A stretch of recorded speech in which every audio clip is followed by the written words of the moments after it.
오늘 하나님께서 저희들에게 주시는 말씀은 고린도전서 15장 1절부터 11절까지의 말씀입니다.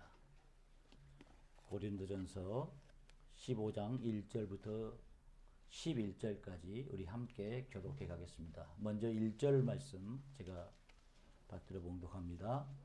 형제들아, 내가 너희에게 전한 복음을 너희에게 알게 하노니 이는 너희가 받은 것이요 또 그 가운데 선 것이라. 너희가 만일 내가 전하는 그 말을 굳게 지키고 헛되이 믿지 아니하였으면 그로 말미암아 구원을 받으리라. 내가 받은 것을 먼저 너희에게 전하였노니 이는 성경대로 그리스도께서 우리 죄를 위하여 죽으시고 장사되는 바 되셨다가 성경대로 사흘 만에 다시 살아나사 게바에게 보이시고 후에 12 제자에게와 그 후에 500여 형제에게 일시에 보이셨나니 그 중에 지금까지 대다수는 살아있고 어떤 사람은 잠들었으며 그 후에 야고보에게 보이셨으며 그 후에 모든 사도에게와 맨 나중에 만삭되지 못하여 난자 같은 내게도 보이셨느니라.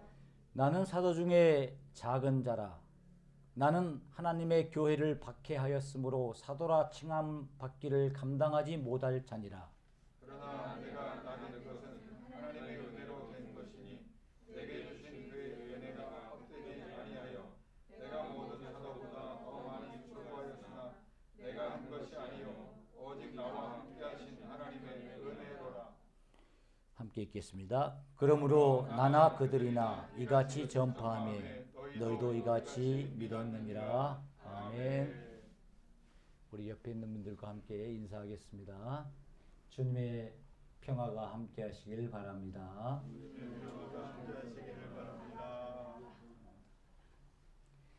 우리가 이 성경을 우리가 한마디로 요약하면 하나님께서 예수 그리스도를 이 땅에 보내시고 또 성부와 성자 하나님께서 성령 하나님을 보내셔서 세상을 구원하시는 이야기다. 이렇게 요약할 수가 있습니다.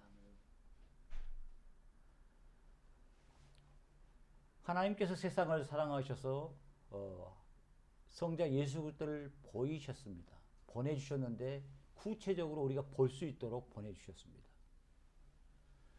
성부 성자 하나님께서 성령 하나님을 보내주셨는데 우리가 느낄 수 있고 볼 수 있도록 불의 혀같이 막 갈라져 나타난 놀라운 역사가 사도행전에 나타났습니다. 그렇게 보내주셨습니다. 여러분, 이러한 것들은 우리를 구원하시기 위해서 왜 하나님께서 이렇게 구체적으로 우리가 볼 수 있도록 보내셨는가? 볼 수 있도록. 우리가 세상을 살면 여러분 혹시 저는 그랬어요. 제가 사실은 유아세례를 받고 한동안 교회를 안 나갔는데 어머님이 제가 중학교 1학년 그 정도 됐을 때 그때까지 조금 다니다가 한 10년이 됐나요? 안 다니고 있었는데 교회를 안 나가면 얼마나 어머님이 막 이 모든 세상의 욕은 다 이렇게 붙여서 그렇게 교회에 나갈 수 있도록 그렇게 했는데 그때에 이제 진심이었던 진심이 아니었던 하나님이 살아있다는 것을 보여주시면 나 교회 나갑니다, 엄마. 이게 보여달라는 것이죠. 그때 어린 저여도 뭔가 보여주면 믿겠습니다. 근데 이게 여러분이 전도하시다 보시면 대부분 믿지 않는 분들이 하시는 얘기가 보여주시면 믿습니다. 보여주십시오. 하나님 살아있습니까? 보여보세요, 한번. 그래서 이 성경에 보면은 보여달라는 것이 너무 많아요. 심지어는 서기관과 바리새인들조차도 예수님께 오셔서 하나님의 나라를 너가 전파하고 있는데 그 나라를 보여달라. 그럼 우리가 너가 가지고 온 하나님의 나라를 믿겠다. 이렇게 이야기를 했어요. 그러니까 예수님께서 마태복음 12장에 보면은 악하고 음란한 세대가 표적을 구한다 말씀하시면서 내가 너희들에게 보여줄 것은 요나의 표적밖에 없다. 요나의 표적이 무엇입니까? 물고기 뱃속에서 3일간 있다가 다시 요나가 살아나잖아요. 다시 말하면 주님께서 죽으셨다가 3일 후에 부활하실 것이라는 그 표적을 말씀을 해주셨습니다. 그러시면서 예수님이 그 복음을 전하시면서 이렇게 많은 것을 보여주시고 많은 것을 나타내시고 많은 이적을 곳곳마다 하셨어요. 나타내주고 그들에게 그들의 요구대로 하셨는데 놀랍게도 예수님이 그 시대를 하나하나 분석하시고 파악하시는 내용을 보니까 마태복음 11장 16절에 이 세대가 어떻게 비유할까? 이 세대가 어떤 세대인가? 라는 것을 가만히 예수님이 생각해서 보니까 이 세대는 피리를 불어도 춤추지 아니하고 슬피 울며 애곡하여도 그들이 가슴을 치지 않는다. 무슨 말입니까, 여러분? 이 말이. 예수님은 그렇게 세대를 표현하셨습니다. 예수님은 그 시대에 복음을 전하시면서 그 세대가 어떤 세대인가를 정확하게 알고 있었어요.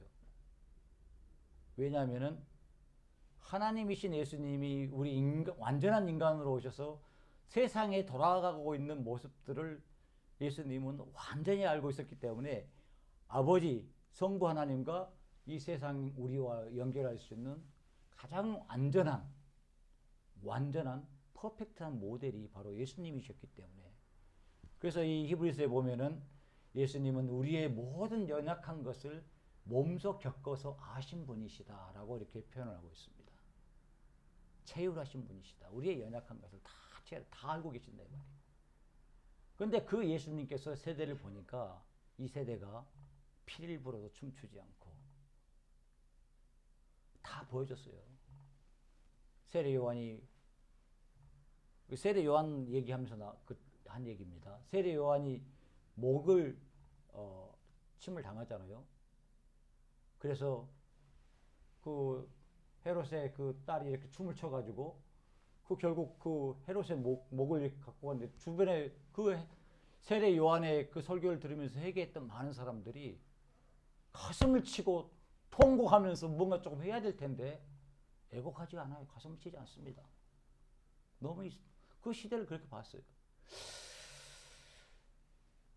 여러분 이걸 보면서 오늘 우리가 살고 있는 세대, 우리가 믿고 있는 이 세대를 여러분은 어떻게 생각하시고 어떻게 알고 어떻게 살아가고 있습니까? 우리는 예수님이 하셨던 모습을 보면서 오늘 우리가 이 세상을 어떻게 살아야 할 것인가 삶의 방법들을 하나하나 배울 수 있어야 됩니다. 근데 예수님께서는 그 시대를 그렇게 보았어요. 저도 제 나름대로 이 세대를 보면 참 할 말이 많아요, 정말로. 근데 여러분들도 아마 할 말이 많을 것입니다.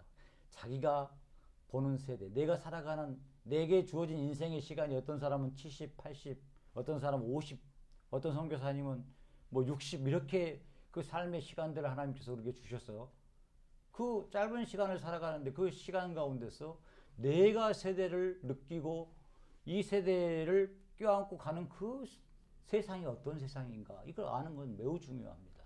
왜냐?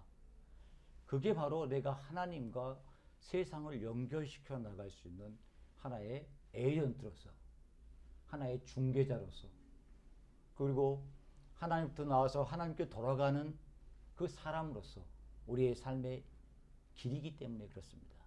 바울은 그것을 인생이라고 했어요. 모든 만물이 하나님께로 나와서 하나님께 돌아가는 그 여정, 그게 인생이다. 거창하게 인생이 이렇게 이야기할 수 있는데 결국 하나님께로 나와서 하나님께 돌아가는 그 가정, 그 여정이 우리 인생의 시간들입니다. 사람들은 자기가 원하는 대로 원하는 만큼 보려는 경향이 있습니다. 내가 원하는 대로 보려고. 성경도 마찬가지예요. 신앙인들이 대부분 그렇게 잘못 신앙생활을 하다가 정말 저 사람이 믿음의 사람일까 의심이 되는 우리의 선조들이 많습니다. 저는 영국에서 거의 한 15년 넘게 살았기 때문에 영국의 역사 속에 이렇게 쭉 깊이 이렇게 새겨져 있는 과거 그 제국주의의 그 잔재들이 너무 많이 있습니다. 옥스퍼드, 캠브리지가 오늘날 세계적인 학교가 된 그 배경도 결국 그 제국주의의 식민주의의 하나의 그 결과로서 나타난 현상이다. 이렇게 어떤 교수가 3년 동안 연구해서 발표한 하나의 그 결과물을 신문에서 본 적이 있습니다. 다시 말하면 그들이 노예 무역을 하고 각 곳곳에 가서 남의 물건들을 탈취하고 했는데 이것을 아주 당연하게 생각을 한 거예요. 그들이 또 어떤 사람이었냐면 세계 선교사들을 90% 이상을 다 보냈던 사람들. 우리나라에 왔던 많은 선교사들도 영국에서 왔습니다. 우리에게 처음으로 성경을 번역시켜줬던 존 노스라는 그래서 존 노스본이 있는데 그분이 가드를 성경에서 번역을 할 때에 하나님으로 번역해서 우리가 하나님이라고 부릅니다. 만약 그분이 뭐 상제님 이렇게 번역해서 우리가 하나님을 상제님으로 번역할 수도 있어요 지금. 근데 성경에 당시에 그분이 그렇게 번역을 했기 때문에 하나님이라고 한 거예요. 다 영국 선교사예요. 최초 와서 순교했던 토마스 선교사 웨일즈 우리 김낙규 목사님이 5, 6년 거기 영국에서 계셨는데 그 웨일즈 그 산골에서 오셨던 토마스 선교사님도 영국분입니다. 왜 이렇게 많느냐면은 세계 선교의 90% 이상을 영국이 담당했기 때문에 그렇습니다. 그래서 영국 선교 350년 하면은 그건 세계 선교의 역사입니다. 왜냐하면 대부분 거기서 다 흘러나왔기 때문에. 근데 놀랍게도 이 선교의 역사 속에서 정말로 이 하나님께서 원하시는 선교였는가라는 퀘스천 마크를 자꾸 선교학자들이 하고 있어요. 왜? 거기에 노예무역도 있었고 식민지도 있었고 곳곳에 수탈들이 너무 많았어요. 어떤 선교학자는 아프리카에 그 행했던 그 제국주의 그런 속에서의 복음 전한다고 갔던 그 사람들이 그 상인들을 데려가고 군인들을 데려가서 그 지역을 안전히 해서 노예 만들고 그 경작하고 만약 그게 선교였다고 한다면 정말 이게 꼭 필요한 것이었을까라는 퀘스천 마크를 던졌어요. 다시 말하면 그런 역사를 통해서 그들이 보고 싶은 만큼 본 거예요. 이게 하나님의 뜻이라고 본 거죠. 이게 하나님이 원하시는 일을 해서 자기들이 성경, 예배 모든 것을 사용해서 노예들을 순화시키는데 예배를 사용했습니다. 성경을 이용했어요. 그게 과연 옳은 일이었을까? 이게 지금 그 당시에는 옳았을 것이다 이야기하는데 그 당시에는 옳고 오늘 이 시대는 틀린 것이 있겠습니까? 보는 만큼 봤다는 것이죠. 그 시대. 그들의 그 시각에서 보고 싶은 만큼 봤던 거예요. 웨슬레가 노예 무역은 잘못된 것입니다 하니까 누가 그런 설교를 하라고 해서 하면서 그 교회 엘더들이 웨슬레의 목을 잡아갖고 끌어내리지 않습니까? 그러면은 어떻게 해요? 그래도 복음 전한 복음 전도자들은 이건 잘못된 것입니다. 성경에서 우리에게 가르쳐 준 것이 아닙니다. 그래서 곳곳마다 웨슬레가 다니면서 설교했던 지역들이 표시가 다 되어 있습니다. 영국에 가시면은 우리가 보고 싶은 만큼 우리가 원하는 만큼 자꾸 잘라서 성경을 우리에게 유리하게 해석을 하는 경향이 있습니다. 그럼 그게 좋은 신앙이냐? 그게 바른 신앙이냐? 그게 하나님께 칭찬받을 신앙이냐? 그게 정말로 천국에 들어갈 수 있는 신앙이냐? 이것에 대해서는 우리가 잘 몰라요. 그러나 깊이 반성을 해야 될 내용입니다. 오늘 우리가 이 고린도서 15장을 통해서 왜 여러분들이 눈치챘는지 모르겠지만 읽으시면서 보이시고 보이셨으며 보이셨다 또 보이셨다 이게 자꾸 반복돼서 나오고 있는 거예요. 왜 예수님은 부활하신 이후에 그냥 휙 하늘로 날아가 버리시지 않고 자꾸 예수님의 제자들을 찾아가시고 여러 형제들을 찾아가시고 또 여인들을 찾아가시고 500여 형제에게 찾아가시고 또 자기를 그 핍박하고 있고 자기 믿는 사람들을 자꾸 잡아 죽이는 이 만삭되지 못한 이 바울과 같은 이 사울을 찾아가셨느냐 이 말이에요. 예수님은 가지 않으시고 그냥 나 이제 끝났어. 내 사역 아버지께서 주신 모든 사역 끝났어. 그렇게 끝나지 않고 보이시고 또 보이시고 또 보이시고 보이셨느니라. 이게 지금 바울이 오늘 부활, 우리가 소위 부활장이라고 이야기하고 있는 고린도서 15장에서 전반부에서 하고 있는 이야기입니다. 오늘 읽었던 이 본문은 가장 복음에 대해서 명쾌하게 보여주고 있는 본문입니다. 바로 예수님이 누구신지, 예수님께서 우리를 이 땅에 하나님으로부터 오셔서 우리를 위해서 사시다가 또 우리의 모든 죄를 대신해서 십자가에 못 박혀 죽으시고 부활하셨다. 그러니 너희가 회개하고 믿으라. 이게 복음입니다. 복음은 뭐 복잡하고 막 거창한 것이 아니라 아주 명쾌해요. 이게 바로 우리에게 가르쳐준 복음입니다. 근데 그 복음이 어디 위에 서 있느냐면 예수님께서 부활하신 그 한복판 위에 서 있습니다. 그래서 이 바울은 이야기하기를 너희가 그리스도께서 다시 사신 것이 없다고 하면은 그리스도께서 부활하시지 않으셨다면 너희 믿음은 헛것이다. 다 아무것도 아니고 다 잘못됐다 이 말입니다. 헛것이에요. 다시 말하면 이 복음과 우리의 믿음의 이 기초가 어디에 서 있느냐면 부활에 서 있습니다. 부활. 그래서 오늘 우리가 이 부활에 대해서 좀 깊이 생각을 해볼까 합니다. 부활하신 주님께서 왜 보이셨는지 그 의미가 무엇입니까? 왜 예수님께서는 그렇게 빨리 이렇게 승천하시지 않으시고 그렇게 수없이 많은 사람들에게 그 부활하신 몸을 보여주셨는가? 의심 많은 도마에게 직접 그 상처난 못자국과 창자국을 와서 만져봐라. 만지지 않습니까? 뭐라고 이야기하십니까? 의심하는 자요 믿는 자가 되라. 이 제자 이 도마에게 의심하지 말고 믿는 자가 되어라. 믿는 자가. 그렇게 해서 그 도마에게 확실한 믿음의 신앙을 주고 있는 것을 볼 수가 있습니다. 예수님께서. 왜 이렇게 주님께서 보이시느냐. 이 첫 번째 중요한 것은 뭐냐면 우리가 생각하고 있는 이 부활은 영적인 환상이 아니라는 사실입니다. 신비적인 어떤 비밀 현상도 아닙니다. 감추어서 고상하게 어떤 추상적인 어떤 얘기도 아닙니다. 보통 우리가 환상이나 어떤 현상은 우리를 착각하게 만들 때가 있어요. 그래서 어떤 현상이 어떤 사실을 분명하게 드러낼 것 같은데 결국은 아니에요. 그래서 이제 학문적으로 우리가 이 현상학을 이야기했던 사람이 정말 참 지식이란 게 뭐냐. 그래서 이 양파를 딱 하나 들고 나서 이 양파 속에 뭐가 있는가? 뭐가 있습니까, 여러분? 양파 속에. 양파를 하나 까봤어요. 뭐가 있습니까? 양파 껍질이 더 있어요. 아, 양파가 있구나. 또 하나를 더 깠어요. 또 뭐가 있습니까? 양파가 있어요. 또 까면 뭐가 있습니까? 양파가 있어요. 또 까면 뭐가 있습니까? 결국은 없어요.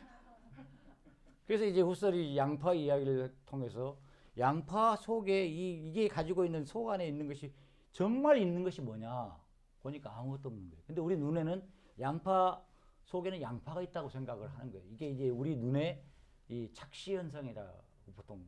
우리가 어떤 것을 보면은 그래서 예전에 제가 있었던 교회에 제가 잠깐 이야기했는데 장로님 한 분 계시는데 교회를 세우신 장로님이신데 그 세계 우리 한국 10대 가문 안에 들 정도로 대단한 가문입니다.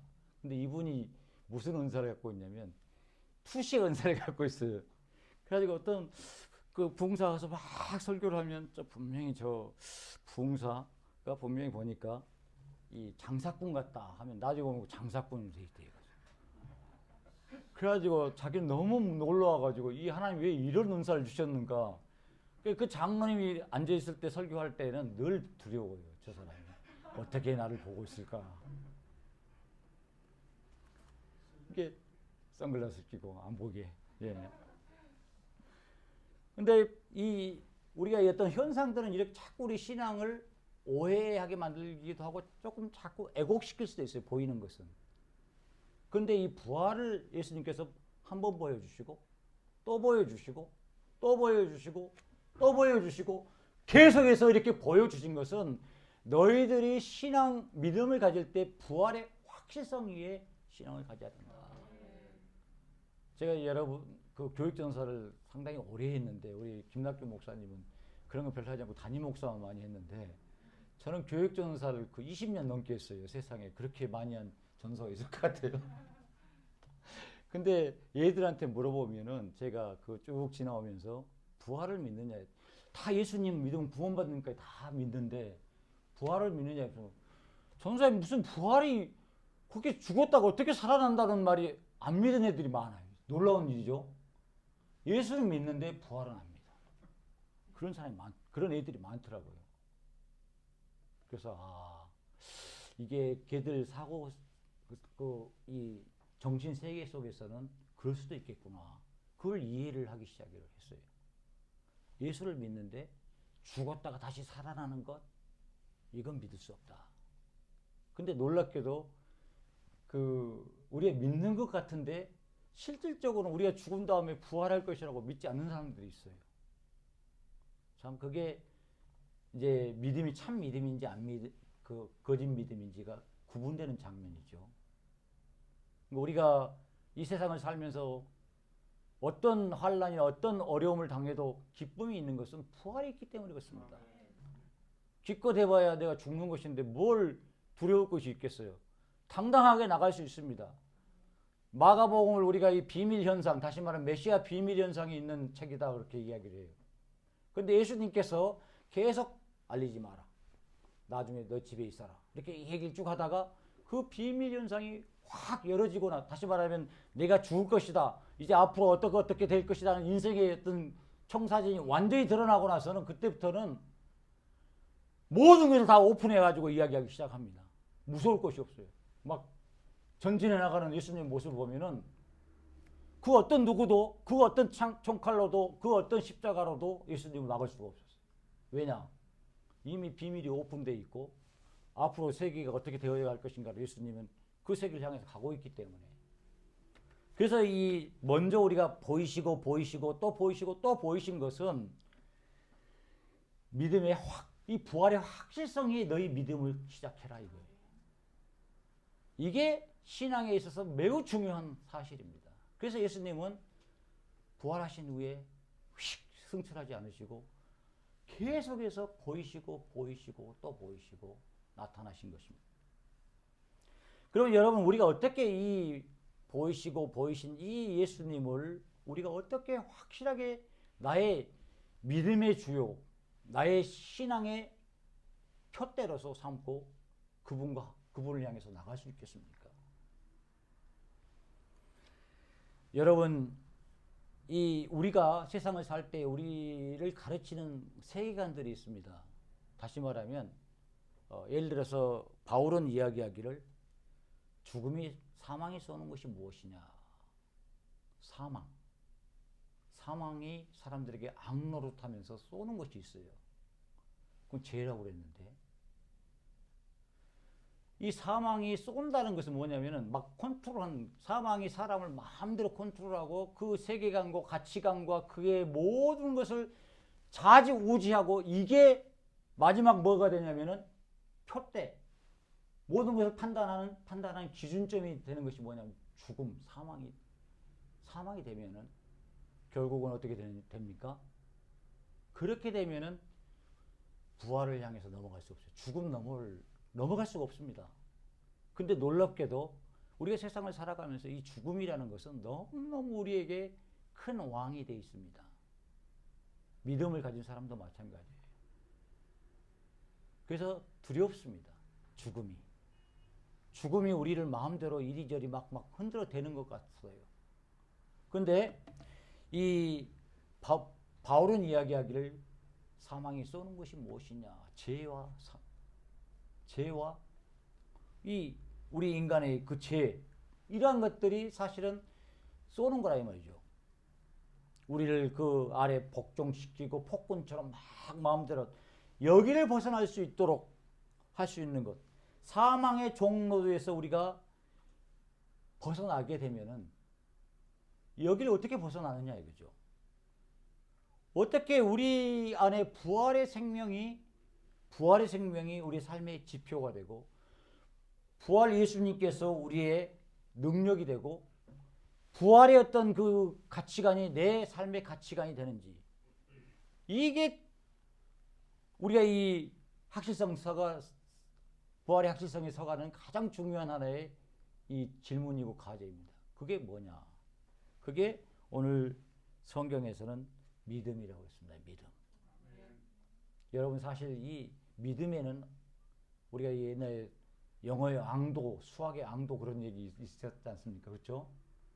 그래서 뭐 성문 종합 영어, 옛날 영어 공부를 하는 사람들은 그거 다, 요즘 뭐 그런 보지도 않습니다만은 그런 걸 다 봤어요. 근데 그 왕도라는 것, 어떤 뭔가를 딱 뚫고 나가면, 근데 믿음에는 왕도가 없습니다.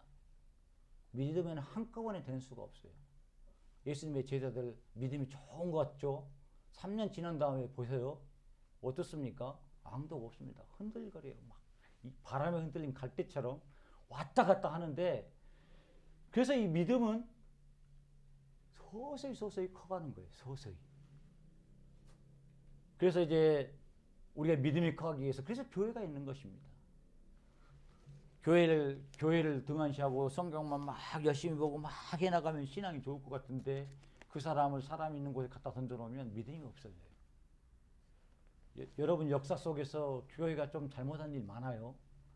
근데도 불구하고 교회가 사라지지 않고 아직까지 있는 것은 뭐냐? 이 하나님께서 이 교회라는 기관을 통해서 우리의 믿음을 세워나가기, 조금씩 계속 세워나가기 위해서 교회라는 것을 만들어 놓으십니다. 놀라운 것입니다. 그 사실은 이제 여러분, 뭐 영국도 마찬가지입니다만은 독일이나 이런 나라를 가면은 사실 그 교회에서 우리가 생각하고 있는 하나님의 말씀에 있는 그 정직성, 하나님 말씀에 있는 정의, 공평, 이러한 것들이 그 사회 전반에 많이 깔려 있어요. 그래서 오늘로 말하면 동사무소나 이런 것 속에 그런 것들이, 그래서 이 고민을 하기에, 신학자들이 고민하기에, 그러면은 교회가 필요 없는 거 아닌가, 이런 생각을 할 수가 있어요. 왜냐하면은 교회가 할 수 있는 기관 일들을 동사무소나 그 주변에 있는 것들이 다 하고 있어요. 어려운 사람이 있으면 도와주고, 그 사람 살아갈 수 있도록 해주고, 그리고 그 사람이 죽게 되면은 그 장례 치료 모든 문제까지 다 그런 시스템이 다 돼 있어요. 병이 들면 고쳐주고. 근데 놀라운 것이, 그렇게 시스템이 다 돼 있는데도 불구하고 교회가 남아있는 이유가 뭔가? 이 교회에는 믿음을 키우는 장소이기 때문에 그렇습니다. 여러분, 교회가 없어지면 지금 우리 시대에, 잠깐 우리가 그 어머니, 할머니 그 시대의 신앙을 받아온 사람들은, 그 교회는 안 나갔더라도 교회를 포함해서 이렇게 신앙을 갖고 있잖아요. 그래서 좀 뭔가를. 근데 만약 교회가 없어져 버리면, 그리고 우리의 믿음의 어머니, 할머니가 사라지면은 믿음은 사라져 버려요. 그래서 하나님께서 교회라는 곳을 세우셔서 그 일을 감당할 수 있도록 2000년, 아마 주님 다시 오실 때까지 이 교회는 영영하게 그 일들을 감당할 것입니다. 그래서 이 믿음, 어떻게 가능한 믿음을 가져야 되는데, 우리가 이 믿음을 교회 안에서 말씀을 통해서, 또 교제를 통해서, 때로는 어려운 우리의 그 신앙의 권속들을 도와가면서, 이게 다 믿음을 키우는 일들입니다. 멀리 있는 것이 아니에요. 그게 내 인생을 살아가면서 계속 주어진 시간 안에서 내가 살아가는 거예요. 그게. 그렇다고 하면 여러분, 왜 예수님께서는 보이시고 또 보이시고 보여주시고 계속 보여주셨을 것 같습니까?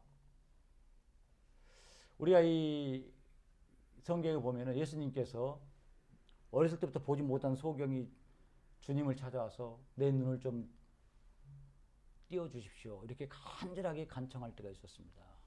보고 싶습니다. 나도 세상을 보고 싶습니다. 내 눈을 좀 열어주십시오. 이 세상이 어떻게 생겼는지 좀 보여주십시오. 그 소경의 간절함이 얼마나 했겠습니까? 제 친구 중에 한 사람이 한시 선교를 했던 친구가 있어요. 이 친구가 그 처음 사역을 해가지고 갔다 와서 저한테 이런 얘기를 한 걸 제 기억이 나요. 벌써 한 40년 가까이, 30년이 넘어갔는데, 이 친구가 지리산 사역을 갔는데 지리산에서 다 이제 곳곳마다 집집마다 방문을 해가면서 이렇게 가는데 어떤 집을 갔는데 다 일하러 가고 집에 사람이 없을 거 아닙니까? 근데 한 집에 갔는데 뭔 좀 신음소리가 들린 거예요. 여자 신음소리가. 그래서 무슨 소리인가 하고 이렇게 쭉 가봤더니만 어느 조그만 이 시골 그 집들 그 뒤에 뒤채에 문이 이렇게 닫혀져 있는데 거기에 무슨 소리가 나는 걸 들었어요. 그래서 계십니까? 계십니까? 이렇게 아주 정중하게 딱 봤더니만 가까이 가면서 이렇게 냄새가 되게 좋지 못한 냄새가 나는 거예요. 딱 봤더니 그 시골에서 그 아가씨가 있는데 나이가 한 30여 세 정도 넘는데 그분이 소아마비, 그러니까 다시 말하면 움직이지 못하는 내성 소아마비여가지고 그렇게 있는데 이제 부모님들이 다 나가니까 변을 거기다 싸가지고 냄새가 나는 거기 안에. 그래서 이제 이제 말을 이렇게 해가면서 뭐 이제 하면서 했더니 이 사람은 잘 몰라요. 그래서 부모님이 올 때까지 어떻게 해가지고 그 부모님을 만나서 우리가 여기서 일주일 동안 봉사할 텐데 이 자매 일주일 동안 우리가 볼 수 있도록 여기 놔두고 여기 방에만 이렇게 하지 마시고 우리가 여기 모시고 다니면서 이렇게 보여드리고 하겠다고 했더니 그 부모들이 반대를 하는 거예요. 왜냐하면 놀랍게도 그 주변의 마을 사람들이 이 여자가 있는지를 모르는 사람들이 많은 거예요. 그러니까 자기 집안에 그 장애인이 있다는 것을 감춘 거예요. 그 당시 한 20, 30년 전이니까 이게 되게 부끄러운 수치스러운 하나님의 벌받은 어떤 그런 것으로 생각을 해서 그래서 이 사람이 그 30 먹은 이 아가씨가 결국은 설득을 시켜갖고 휠체어 해가지고 이렇게 데리고 와 이렇게 그 자연을 보여주는데 처음으로 자연을 보았다는 거예요. 자연을. 놀랍지 않습니까, 여러분? 처음으로 자연을 보면서 이 자연이 이렇게 아름다운 눈물을 흘리면서 자연을 보면서 이 사람이 뭔가 갇혀서 산다는 거 보지 못하고 살다가 이렇게 본다는 것은 얼마나 이 사람이 예수님 만났으니 얼마나 간절하게 보게 해달라고 기도를 했겠습니까? 그냥 봐도 되고 안 봐도 되고도 아니에요. 간절하게 주님 내 눈을 그러니까 예수님께서 진에게 침을 뱉으셔가지고 진을 갖다 눈에다 발랐어요. 뭐가 보이느냐? 그랬더니 이 친구 갑자기 놀랍게도 눈이 열렸어요. 뭐가 보이기 시작해요. 뭐라고 이야기합니까? 주님, 보입니다. 다 보입니다.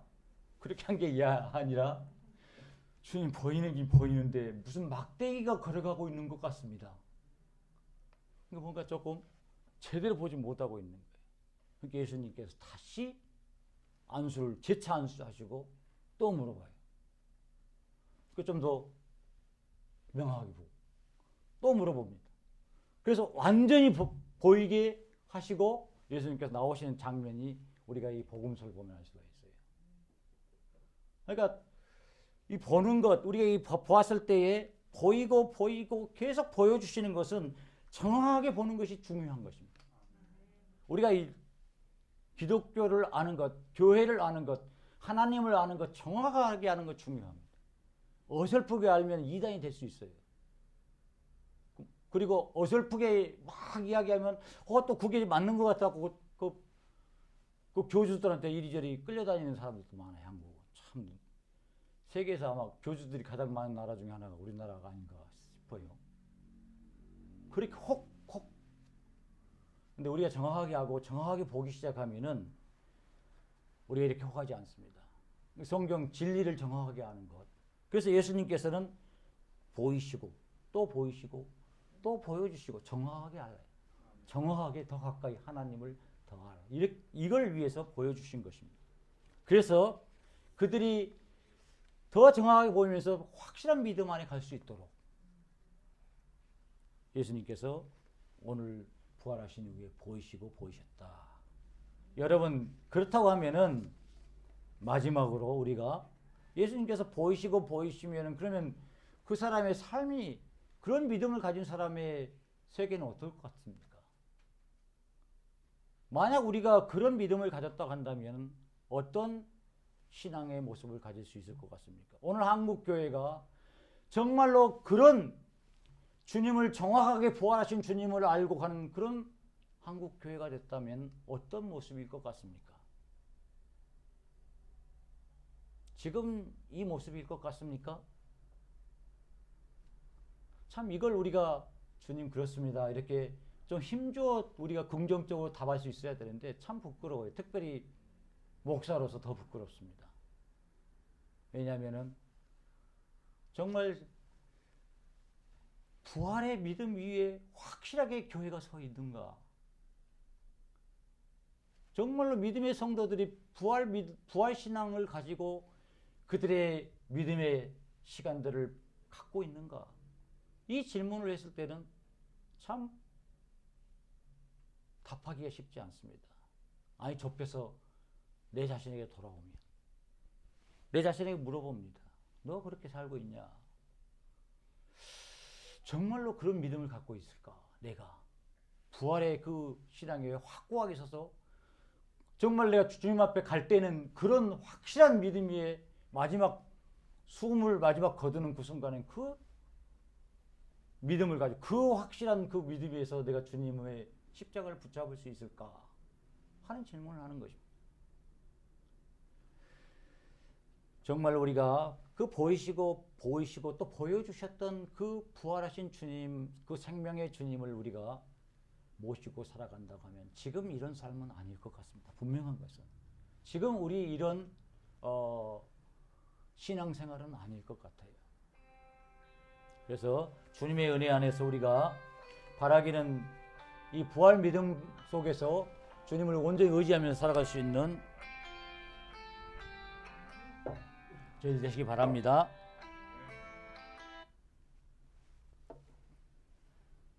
이제 예배를 끝내라고 연락이 왔습니다. 그래서 우리가 오늘 이 말씀을 생각을 하면서 기도하겠습니다. 하나님, 오늘 보여주시고 또 보여주신 주님,